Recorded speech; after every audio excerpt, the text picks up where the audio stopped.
Assalomu alaykum ijtimoiy tarmoq foydalanuvchilari. Mana to'yxonamizni ham zinasini quyib egalariga topshirdi. Bu zinalar haqida qisqacha ma'lumot beramiz. Bu ko'rib turgan zinani bu kelin-kuyov o'tirishiga 3 pog'onalar qilib zina qilib berganmiz. Har tomondan chiqishga bo'ldi. Bu yerdan esa ikkinchi etaj balkonga chiqishga o'ng tomondan, chap tomondan ham zina qilib berdi. Bunga arka qilib beradi uy egalari, arxitektor yo'q, bizga ustun tushishi kerak, kolonka o'rnashiga.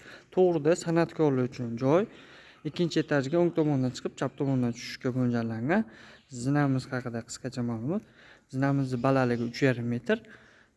Zinamiz eni 120, 15 ga 30 dan tushgan, aylana shaklda tushgan. Karkazlari 14 ga 16,5 metrdan ishlangan.